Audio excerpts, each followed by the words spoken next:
Oh.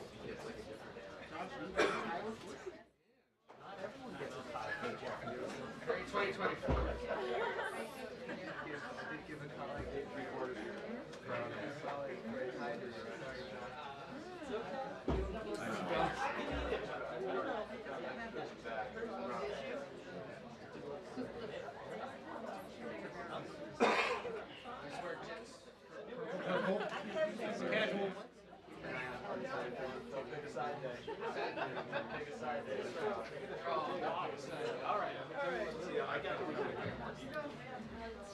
Good afternoon, everyone. Oh, okay. I'm excited to see you all too.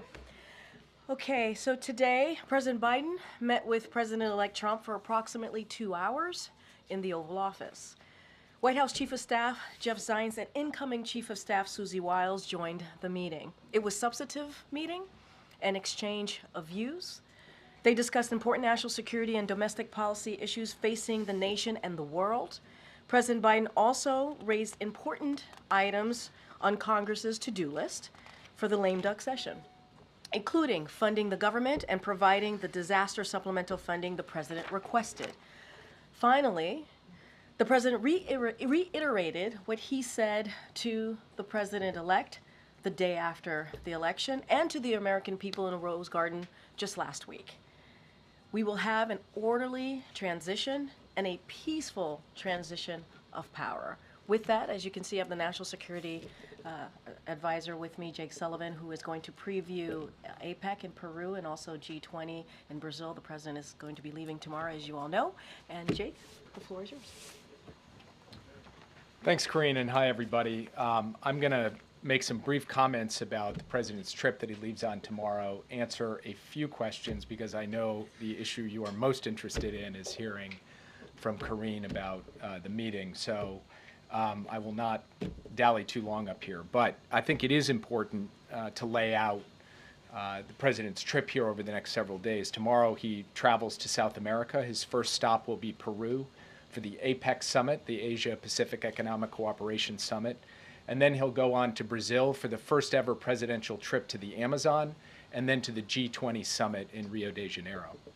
At APEC, the president will reinforce America's leading role in the Indo-Pacific. And over the last 4 years, he has markedly enhanced our strategic position in this vital region, from our treaty alliances to AUKUS to the Quad to the historic trilateral with Japan and Korea. And with respect to that trilateral, he will meet with President Yoon of South Korea and Prime Minister Ishiba of Japan to celebrate the historic cooperation between our three nations and discuss the importance of institutionalizing the progress we've made so that it carries forward through the transition. While in Lima, President Biden will also meet with President Xi Jinping of the People's Republic of China. This will be the third in-person meeting between the two leaders since President Biden came into office, and their final meeting as presidents. They previously met, as you know, in Bali in 2022 at the G20 summit, and at Woodside, California, near San Francisco in 2023 on the margins of the APEC summit, which was exactly 1 year and 1 day ago. And throughout his time in office, President Biden and his team have worked to effectively and responsibly manage the competition between the United States and the PRC. The president's approach on the PRC has prioritized investments in sources of American strength at home, including growing the middle class and ensuring that America maintains its industrial capacity and its innovation edge in fields such as semiconductors and artificial intelligence.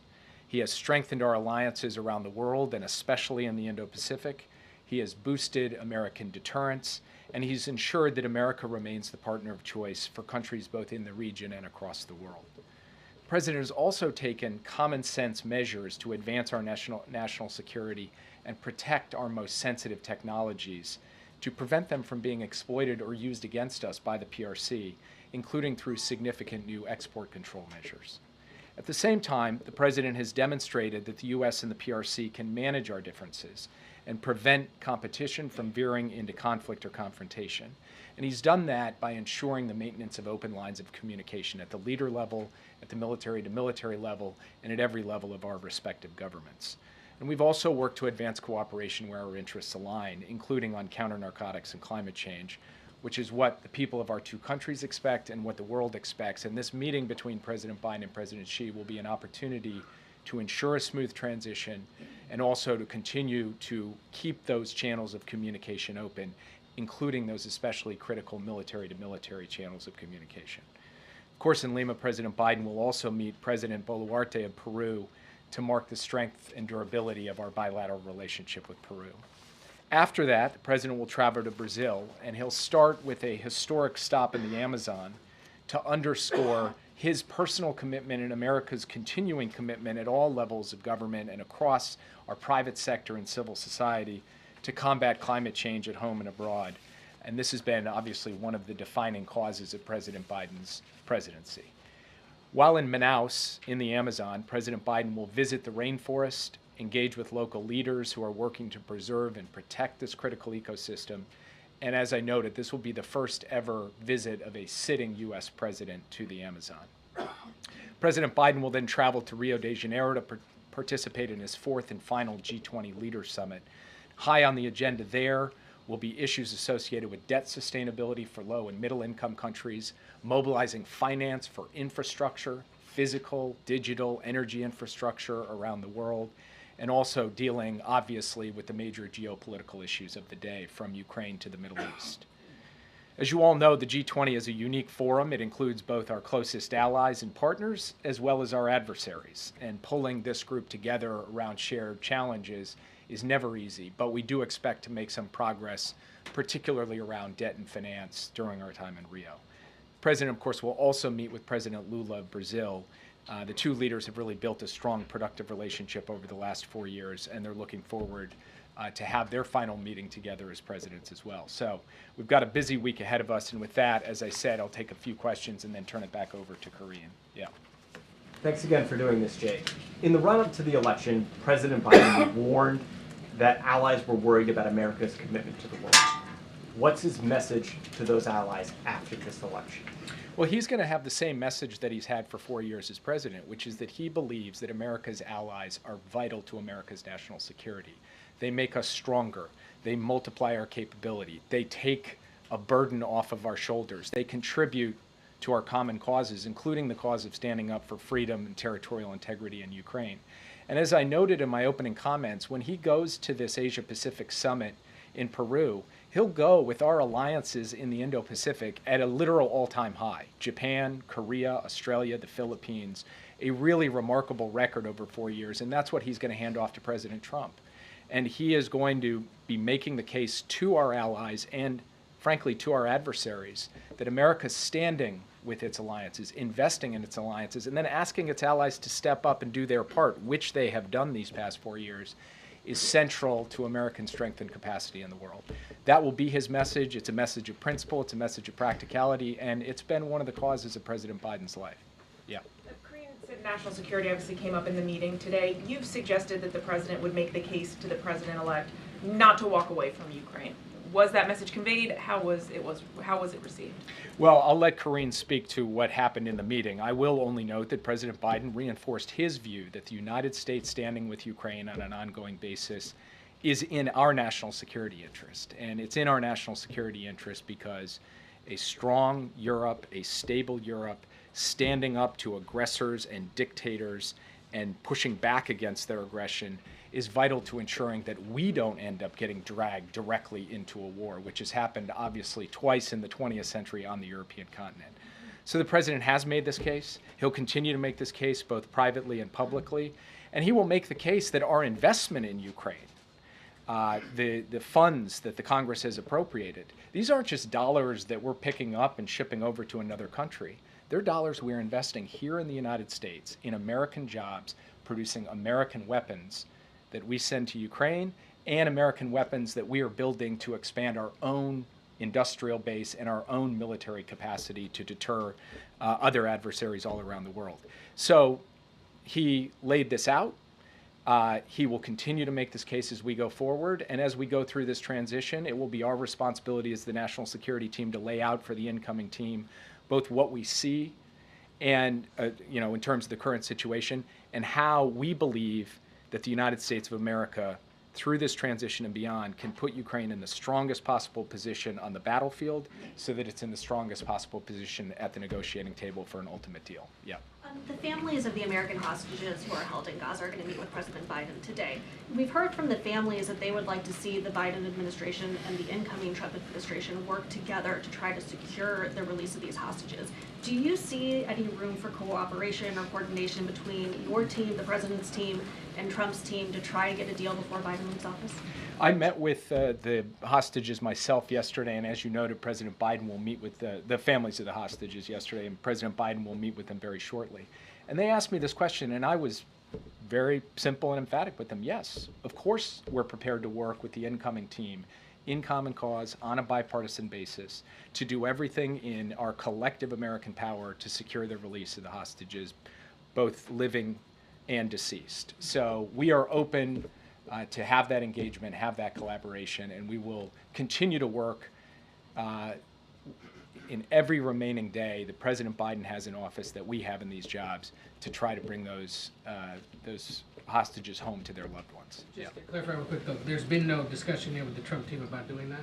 Well, I will say that this is a topic, obviously, the American hostages being held in Gaza that President Biden and President Trump covered today.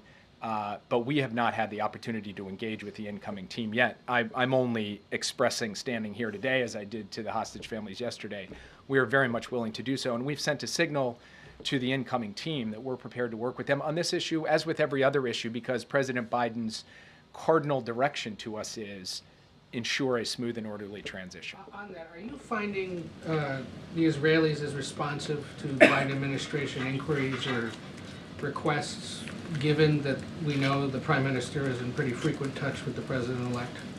I had the opportunity to sit down yesterday with the Israeli Minister of Strategic Affairs, Ron Dermer. We had a detailed discussion about every element of the current situation in the Middle East, and it was a constructive discussion. We are still actively working in support of our common efforts to push back against our common adversaries, to try to deal with the situation in Gaza, in Lebanon, and directly with respect to the Islamic Republic of Iran. And just to give you an example, we are working on an ongoing daily basis to try to increase the amount of humanitarian assistance getting into Gaza, given the suffering of the innocent civilians there who are trapped amidst the crossfire between the IDF and the terrorist group Hamas. We have made some progress in that regard. We extracted further commitments from the Israeli side over the course of the past couple of days. We want to see those commitments followed through on. So we believe that we can continue to work across the board on all of the relevant issues, whether it's humanitarian assistance or it's ensuring the defense of Israel against Iranian attacks, or it's working on ceasefire efforts and a hostage deal in Gaza, or it's ultimately bringing a diplomatic resolution to Lebanon, which we're actively working on. We'll continue to do that every day that we have remaining in office. Jake, I know you can't speak to what happened in the meeting earlier. We'll ask Karine about that. But 8 years ago, then President Obama explicitly warned incoming President Donald Trump about the urgent threat posed by North Korea. He said it was the most urgent national security threat the U.S. was facing at the time. What would you communicate to your national security advisor peer who's going to be following you in this job? What is the most urgent national security threat facing the United States today as Donald Trump prepares to take office? Well, I would say two things in answer to that question. The first is that if you look out at a strategic level, the competition with the People's Republic of China is going to be defining for what the world looks like over the course of the next 10, 20, and 30 years. And so that has got to be a paramount priority for the incoming administration. And the person who's been named as my successor, the person who's been floated as the Secretary of State, these are people who have very much focused on that challenge, and we'll look forward to talking to them about how we've approached it and obviously pass on the current state of play. Then there's the most immediate issue, which is Iran and its proxy groups continue to take actions that directly threaten Americans and American interests in the Middle East, and that has to be dealt with on an urgent basis. Now, that's at the macro level and the micro level.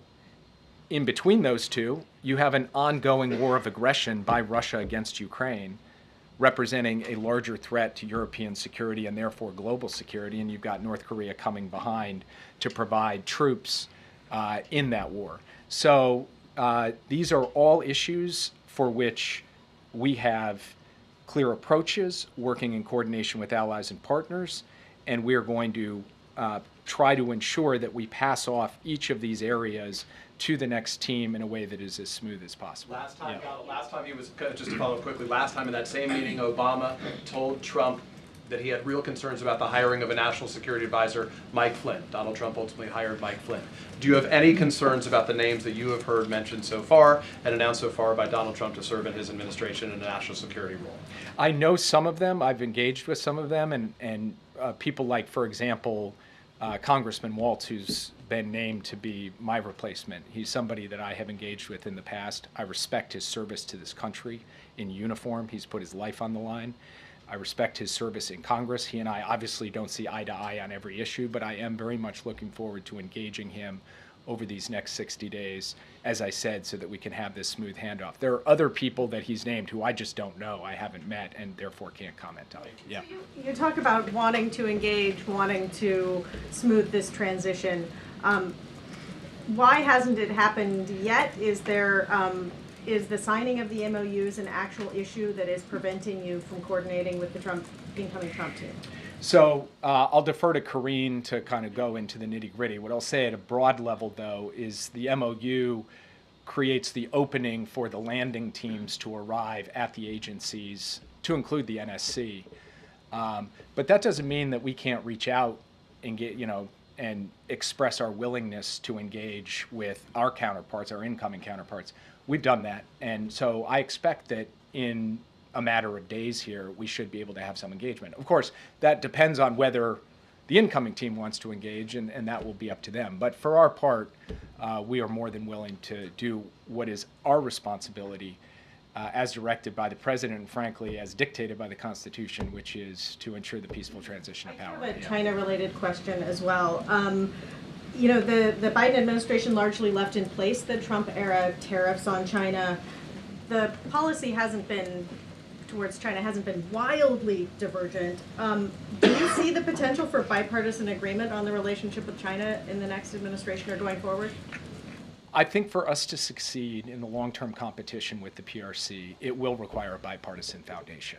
The best traditions of American foreign policy have always had a bipartisan element, and many aspects of the policy that we have pursued in this administration with respect to the PRC and with respect to the Indo-Pacific have been bipartisan. By the way, the same thing is true with respect to Ukraine, where there has been strong bipartisan support and votes in both the House and the Senate for the resources and the strategy for Ukraine. So from our perspective, we would like to see that continue. Now, obviously, we don't know what the incoming team is going to do, how divergent they will be.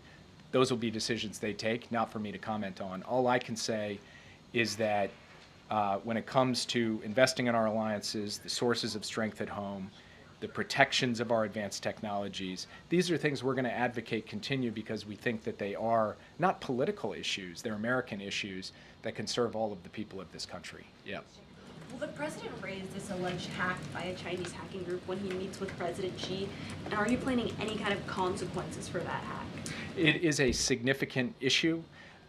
I expect that the FBI and CISA will have an update in terms of their investigation, which is ongoing, into the hack soon.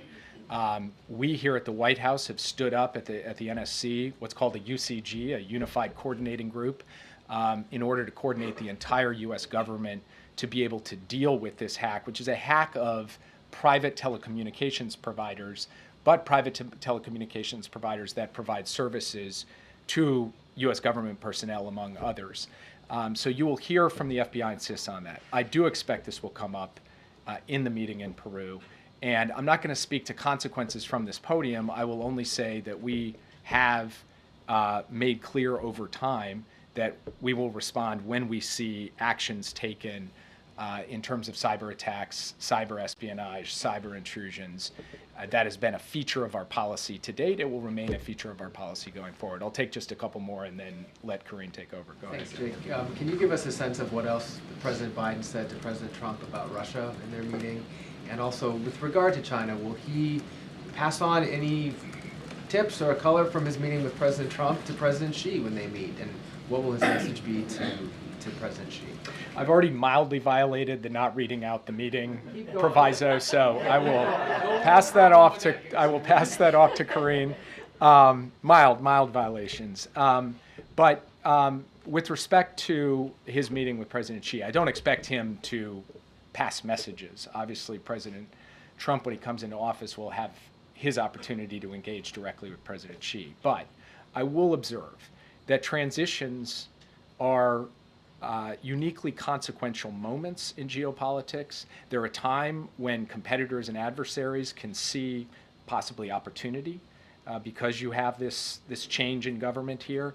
And so part of what President Biden will communicate is that we need to maintain stability, clarity, predictability through this transition between the United States and China. And he will also really reinforce the point that in order for us to manage this competition responsibly going forward, we have to sustain over the long term the channels of communication at every level, particularly the military to military level. And then, of course, he will look to try to consolidate progress on areas where we can work together, for example, on counter-narcotics and fentanyl coordination, and on trying to manage the safety risks associated with artificial intelligence. So it's an important meeting. It will not be just a valedictory, although there will be an element of reflecting over the course of their long relationship. There is actual work to do in this critical moment between the U.S. and China to ensure that we don't run into any problems in the next 2 months in this transition of power. Last question. Could you just sort of explain the strategy for the remaining drawdown authority for Ukraine, and also if the administration is going to ask for any additional drawdown authority in like an end-of-the-year CR or spending plan? So the president has made clear, and he has directed his team to ensure that every dollar that the Congress gave to him, authorized him to spend, he will spend on behalf of Ukraine before he leaves office. Now again, these are not dollars he's putting on an airplane and flying across the ocean. These are dollars he's investing in the American defense industrial base. As we provide weapons to Ukraine, we make new weapons to give to the U.S. military. All of those dollars will be spent, will be obligated by the time he leaves office on January 20th. Therefore, it only stands to reason that in the next 2 months, the administration will signal to Congress that we would like to see additional funds for Ukraine for 2025 so that they can be in the best possible position, the strongest possible position to negotiate, to ensure they achieve their objectives, that they win at the negotiating table. Now, what form will that take? CR, et cetera. I'm going to not get myself in trouble by turning into the OMB director up here. I will just say that the administration very much sees the necessity and the logic of seeking additional resources for 2025, since we are doing what Congress asked us to do, which is dispersing the funds they gave us for 2024. And with that, I'll turn it over to you. Policy question? Thank you, Jake. Congrats on becoming a congressional spouse. I just have one more thing, and then I'll go into your questions. So today, the President and the First Lady welcomed nearly 200 education and workforce leaders to the White House for the Biden-Harris administration's Classroom Career Summit. The administration's Investing in America agenda is creating millions of good-paying jobs, many of which do not require a 4-year college degree, and its investments will continue to drive job creation for years to come. The summit highlighted the record progress to expand career pathways to these good-paying jobs in infrastructure, clean energy, advanced manufacturing, and so much more. With that, Josh, it's good to see you, as always. Good to see you, Karine. Regarding the meeting. Yeah. President Biden has given a lot of statements about his concern for the U.S. democracy. Did he share any of those concerns with President-elect Trump in their meeting about what he feels should be done or needs to be done? So I'm not going to go into granular detail of what was discussed in the meeting. What I can say that it was indeed very cordial, very gracious, and substantive. And I mentioned at the top, national security was discussed, domestic policy issues were discussed. I had an opportunity to speak with the president in the Oval Office right before coming out to do this press briefing because I wanted to make sure that I got what the president wanted to share with all of you. So certainly that everything that I'm saying is sanctioned, if you will, by the president. He wanted you all to know that the president-elect, again, was gracious, came with a detailed set of questions. It was, again, substantive. But I do want to take a little bit of a step back here because it's really important to note, and you're going to hear me continuing to say this over and over again, the importance of having a smooth transition, and importance of having an orderly transition. The president respects the will of the American people and wants to make sure that occurs. That is what he believes the American people deserve. And so that is as far as I can go. That is what I am sharing with you from the president directly. And look, we're going to make sure, as Jake Sullivan was saying, that his team has what they need, right? They want to make sure that it is indeed an efficient, effective transition, so that we hand over the people's business so that they can continue the people's business. Can you say how President Biden answered some of those detailed questions? I will say that the president certainly looked forward to the meeting, appreciated the conversation, and answered any questions that the president-elect had, offered up his thoughts, but I'm not going to go any further than that. Get Mary. You said gracious, cordial, substantive. The president obviously hit on a wide range of issues, but did he get a sense that the issues that he was impressing upon, that any advice he was giving was being well received? I think so. I think that's why the president was wanting me to let you all know that there was a very good back and forth, and it was substantive, as I mentioned before, and I want to be mindful. It was a private conversation, so I don't want to go into specifics or details, but look, they met for more than 2 hours. They met for a very long time, or nearly 2 hours, pardon me, and I think by the length of the meeting tells you that they had an in-depth conversation on an array of issues. And so, look, the president reached out to the president-elect wanting to make sure that he gave an opportunity to the president-elect, afforded him that opportunity to have a meeting with him to talk about the different issues that matter to the American people. But nearly 2 hours says a lot about how the meeting went. Any plans to keep a line of communication open? The president is always going to obviously keep that line of communication open to the president-elect. We got to remember, this is not about the two presidents. This is not about President Biden or President-elect Trump. This is about the American people and what's right for the American people. And if anything, the president has led by example, right, over the last week now on making sure that we have this cordial transition of power. Just one other topic. President-elect Trump's nominee for defense secretary has questioned whether or not women should serve in combat roles in the military.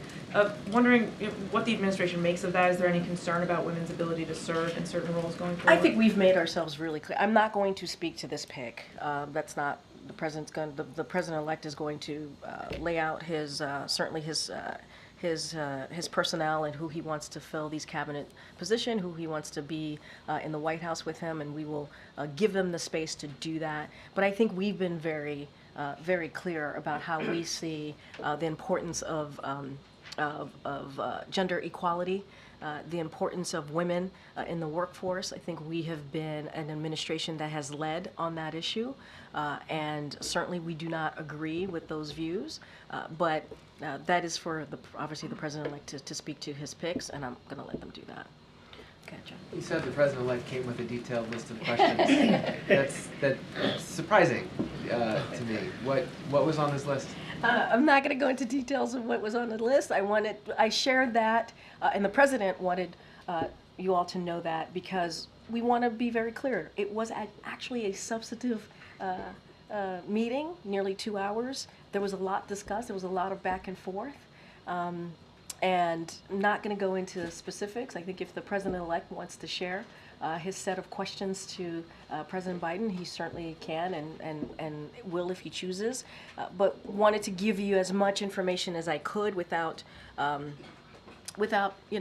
going into too much specifics on a private conversation. Was the list typed out on a piece of paper? I don't have, I appreciate the effort there, Jeff. I don't have anything beyond that. Did the issue of the fact that President Trump did not acknowledge President Biden as the winner in the 2020 election come up today? What we want to do is move forward. We do. Really?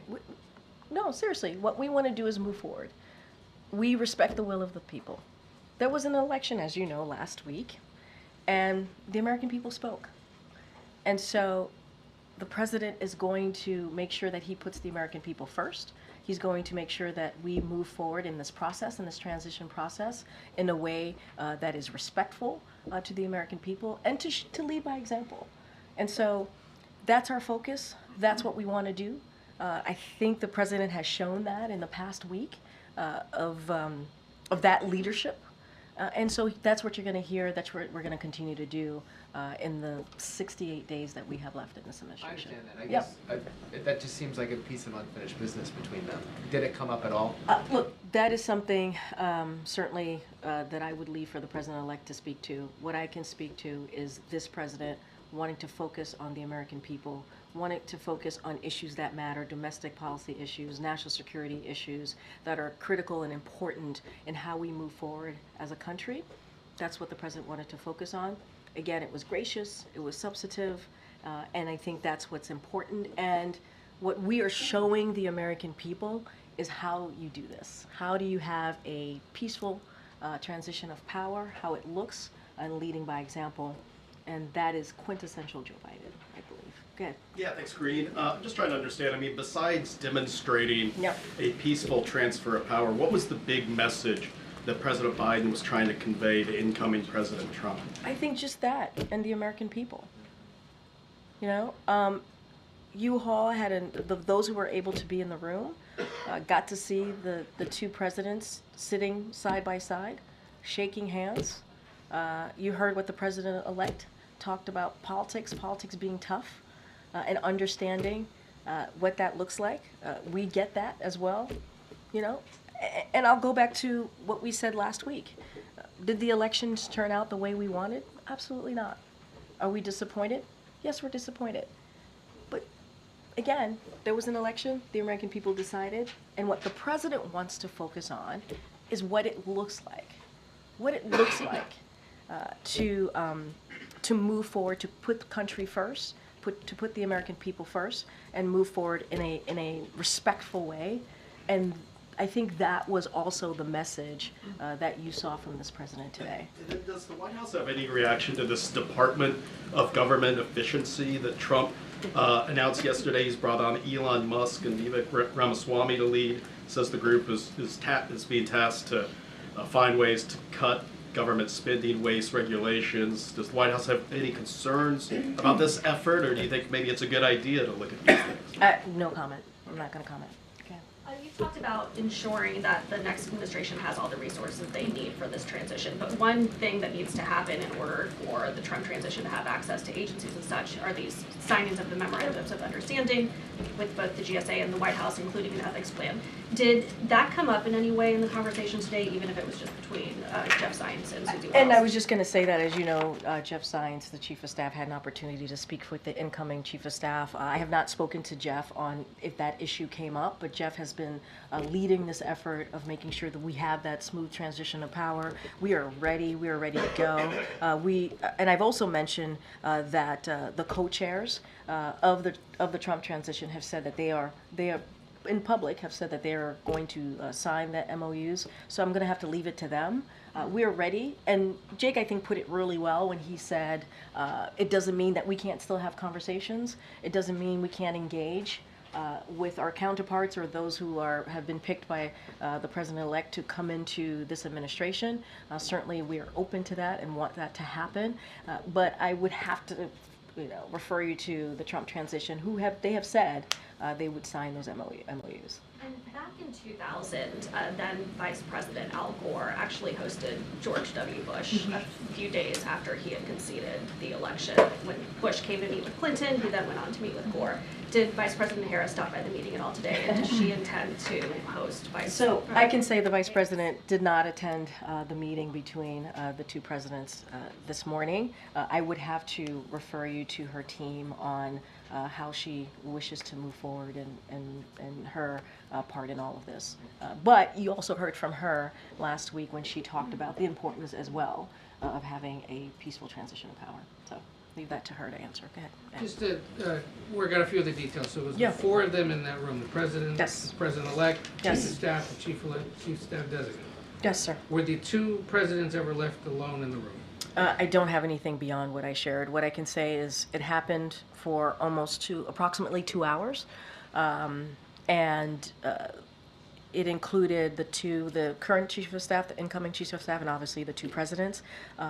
I can't speak if the presidents had the presidents themselves, President-elect and President Biden had an opportunity to speak privately. I can't speak to that. I didn't ask. It started over in the diplomatic room, right? And then Right. So, to your point, you are correct. We sent out a pool note about how the President Biden, and also First Lady Dr. Biden greeted President-elect Trump upon his arrival, and just to add a little bit of color there, she gave the President-elect a handwritten letter to congratulate Mrs. Trump.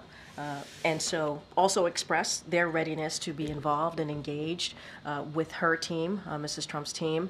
And so that specific piece, obviously, I would direct to the First Lady's office. But yes, they first met and greeted each other in the diplomatic room. But Jake or nobody else came in, or It was just the four. It was just the four of them, as far as who was in the room with the president. And it was in the Oval the whole time. As far, yes, it was in the Oval. The Oval meeting was in the Oval, as I just stated, and you flagged for me that they greeted the president. They meaning the First Lady, and also the President Biden greeted President-elect Trump when he arrived. I have one other question about this weekend that people might wonder. Yeah. It's their third meeting since President Biden took office, but why bother having a meeting with Chinese President Xi if there's only 68 days left to go in the Biden I administration? think, look, this is, Joe Biden. He understands the importance of having face-to-face, one-on-one conversations with world leaders. And I think Jake did a pretty good job laying out what's next, what they are thinking about, the reason for having the bilat. But it is an opportunity. They're both going to be in Peru. They're both going to be attending the APEC conference. It was an opportunity for them to meet. I think it's important. The issues that they're obviously going to speak about are important to the American people. As you think about national security, you think about Indo-Pacific. And so, I think this is very much something that the president would do, have that face-to-face, have those in-person conversations with other world leaders on issues that matter here to us and obviously globally. Okay, Peter. Thanks, Karine. Did President Biden show incoming President Trump anything classified? No. No. Why not? Why would he? This was an opportunity for them to speak candidly, openly. I've said to you that it was gracious, it was incredibly substantive, and I'll just leave it there. The last time these two were together in the same room was at the debate. They talked a fair amount about playing golf. Do you know if a plan was made for them to play golf in President Biden's retirement? Actually, that's not the last time they saw each other. They saw each other at September 11th. I'm going to move on. Go ahead, Ed. In the meeting, we saw a unified front related to a transition in the Oval Office meeting. But a lot was said on the campaign trail, like Trump is a dangerous threat to our country and our democracy. Was there an apology today? I'm sorry? Was there an apology from from President whom? Biden for the words, some of the words used? An apology from the President Biden. To President-elect Trump for some of the words that was used on the campaign trail. Look, and I've answered this a couple of times about a threat to democracy in the past week. The president is going to always feel obligated to be honest with the American people. What he says still stands. And it's not just him. You heard this from former staffers. You've heard that from the former chief of staff, John Kelly. and others. You heard it directly from the president-elect, the former president, about enemy of the people. Very, very clear. Very clear. What we want to be also very clear about is the importance of listening to the will of the American people. There was an election. It is important to respect our institution. It is important to respect the free and fair elections. And that's what this president is doing, leading by example and putting that aside and putting the American people first. But what he said still stands. And it's not just him. We should not just put this at the president. His own people said this. So I want to be really, really clear about that and not forget the facts. There are facts here that we should certainly also lift up as you're asking me these questions. Go ahead, Anita. Thank you. Did the two presidents discuss transatlantic security or climate change efforts and the U.S. role in that? And relatedly, what is President Biden's message to G20 leaders on these two issues and on the institutions and frameworks that hold them up? I'm talking about NATO and the Paris Agreement. Yeah, so look, obviously they talked about national security issues, mentioned that already. There was a substantive, pretty detailed set of questions that the president-elect presented the President Biden with. They went back and forth on that. I don't have anything, I'm not going to get into the nitty-gritty, into the specifics of what those topics were. Not something that I'm going to do from here. And look, the president is looking forward to going to the G20. You heard Jake do a pretty good laydown of the importance of the president going. It will be his last G20. Obviously, he's also going to go to APEC. APEC will be first. And the importance of meeting with these world leaders on issues and matters that are important to the American people. That's what you're going to see. This is going to be a continuation of the progress that we have made in almost 4 years on the world stage, whether it's talking about Ukraine and continue to support Ukraine, talking about Indo-Pacific, talking about the Middle East and how to move forward here. And so all of those issues and topics are certainly going to come up, and the president looks forward to having those conversations. That we know that President-elect Trump does not look favorably upon NATO or upon the Paris climate change agreement. That's something for the president-elect to speak to. I mean, he has. What we have done here in the past 4 years is strengthen NATO. What we have done here is making sure that we strengthen our relationship with allies and partners. What we have done here is put the American people first, put our national security first, and really have conversation with world leaders on shared priorities. And so that's going to continue in the next 68 days. And that's the progress that the president wants to continue to have conversations about, and that's what you're going to see on this next Oconus trip. Okay, go ahead. Thank you. Thank you. I think in this room we all watched the very somber speeches that the president gave on democracy in Philadelphia at the Capitol, and today we see these pictures of two leaders chatting around a fireplace. There's a stark contrast here, and isn't there a risk that in the future, when voters are faced with warnings about democracy, they're just going to dismiss them and think this is just campaign stuff, this is just political? I think there are two different things here. When it comes to what the president said in the past year, even more so about our democracy, the importance of our democracy, let's not forget, we saw that Americans do care about democracy. They care about protecting our freedoms. That is something that the president's never going to shy away from. He's never going to shy away talking about that. And it is important on how we move forward, right? It's important.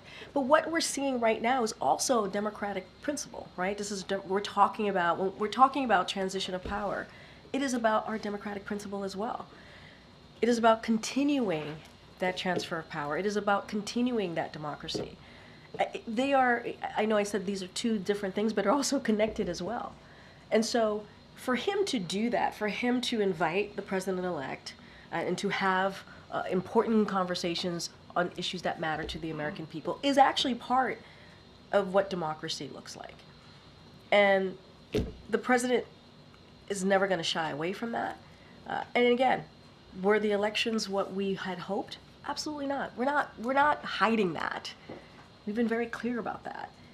But we have to move forward. We have to move forward on behalf of the American people. And what you saw and what you're going to see when we talk about transition is about our democratic principles. Okay. Thank you, Karine. Going back to her question on the G20, Jake was saying that he is hoping for some progress. But is progress possible when allies, the G20 allies, are trying to understand and are expecting a change in the administration here? So how does the incoming administration can undermine this progress they are trying to reach there? And also progress with the Brazilian government on climate, democracy, and labor cooperation that are going to expect to discuss there. Yep. I'm not going to get ahead of what's going to be discussed at the G20, and I'm not going to get ahead of what the Trump administration policies are going to look like.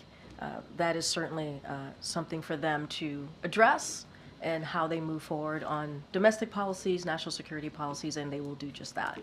What I can talk about is the progress that the president wants to continue to make, and the strengthening of our alliances, strengthening of our partnerships, and making sure that we continue to stand up with Ukraine as they continue to fight against Russia's aggression, and a range of issues of Indo-Pacific to the Middle East. You talked about climate change, especially as it relates to Brazil.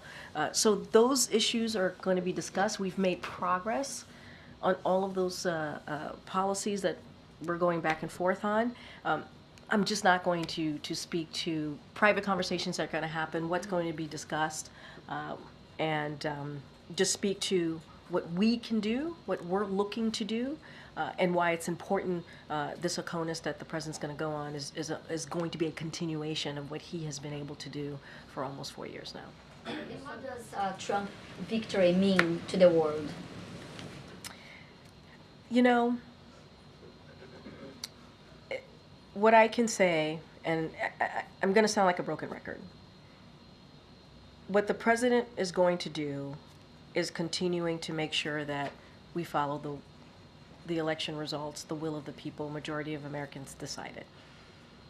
And what we can do is make sure that democracy continues here by doing this transition of power, and doing it in an effective, orderly, peaceful way. And the president is going to focus on the progress that he's made. He has relationships with these world leaders, obviously, not just for some of them, not just the past almost 4 years, but for some time. And, you know, he'll have honest, direct conversations with them. I'm just not going to get into philosophizing and getting into the bigger picture. I'm just going to focus on what's ahead in the next 68 days. Go ahead, Kelly. I think I have to head out. Do you know if President-elect Trump has already started to receive intelligence briefings, or if there's plans to start doing those briefings again? That's something for ODNI to speak to, not something for me to speak from here. Okay. I'm going to kind of try and circle back on this. You said that the conversation was cordial, gracious, substantive. Was there any acknowledgement about some of the harsh rhetoric that Donald Trump had issued regarding Kamala Harris, calling her, for example, a low IQ individual, et cetera? I don't have anything to share beyond what I stated at the top and during these back and forths. Don't have anything outside of that. Okay. Good. Yeah, I was going to ask a similar question. Was there any acknowledgement or discussion about the election and how the vice president ran her campaign? I don't have anything else beyond what I just stated. Go ahead, Phil. I might be trying the same thing again and again. Yeah, But yeah. You talked about how this was a cordial discussion between the two Yeah. of them, how the incoming president came with a list of questions. Were there any top-level areas of agreement or overlap between the two presidents in terms of maybe challenges that are ahead for the country or potential solutions? Any areas of agreement? A lot was discussed. It was a detailed set of questions. The president appreciated having a substantive conversation with the president-elect. I'm not going to go into details. Maybe the president-elect will speak on his behalf on what he wants to share coming out of the meeting. But this is what we're going to share from here. 2 hours, nearly 2 hours is a long time. to talk about what's important for the American people and how to move forward. And I think that's important. I appreciate the effort. All right, everybody, thank you so much. For the record, can you just share, find out if there was any time that the two met individually so we're all on the same page? And should there be, will there be?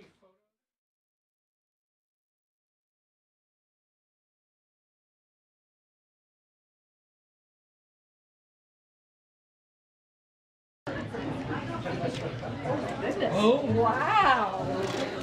Hello, everybody. Good afternoon. So much excitement. I know it's the Fed chair meeting, right? I know. We got Bloomberg. These, I mean, yeah. Forget about me. I know, it's not about me. Okay, so today on the final day of Asian American, Native Hawaiian, and Pacific Islander Heritage Month, I'm excited to welcome some special guests to the briefing room today, pop phenoms BTS. Woohoo! While many of you may know BTS as Grammy-nominated international icons, they also play an important role as youth ambassadors, promoting a message of respect and positivity. After this briefing, they will join President Biden in a discussion about Asian inclusion, representation, and diversity, as well as addressing an anti-Asian hate crimes and discrimination. As many of you know, the President has led a historic whole-of-government approach to combat racism, xenophobia, and intolerance facing ANHPI communities. Beginning his first week in office when he issued a presidential memorandum leveraging the power of the federal government to stand against this hate. The President also signed the COVID-19 Hate Crimes Act into law, signed an executive order to reestablish the White House Initiative on Asian Americans, Native Hawaiians, and Pacific Islanders, and funded critical research to prevent and address xenophobia against AA and NHPI communities. So without further ado, I will let the band take it from here. They're gonna each speak. We have an interpreter somewhere here. There you go. Good to see you. So they'll each speak first, and then the interpreter will come back up and interpret what they just said. They're not going to take any questions. They're just going to come here and give some words, and then we'll start the briefing. Thank you. Go ahead, guys. Thank you, Karine, for your kind words.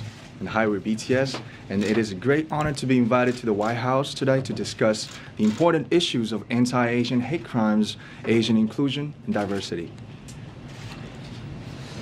네, 오늘은 ANHPI 헤리티지 먼스의 마지막 날입니다. 저희는 ANHPI 커뮤니티와 뜻을 함께하고 기념하기 위해 오늘 백악관에 왔습니다. 네, 최근 아시아계를 대상으로 한 많은 증오 범죄에 굉장히 놀랐고 또 마음이 안 좋았는데요. 이런 일이 근절되는데 조금이라도 도움이 되고자 오늘 이 자리를 빌어 목소리를 내고자 합니다. 네, 오늘 저희가 이 자리에 올 수 있었던 것은 저희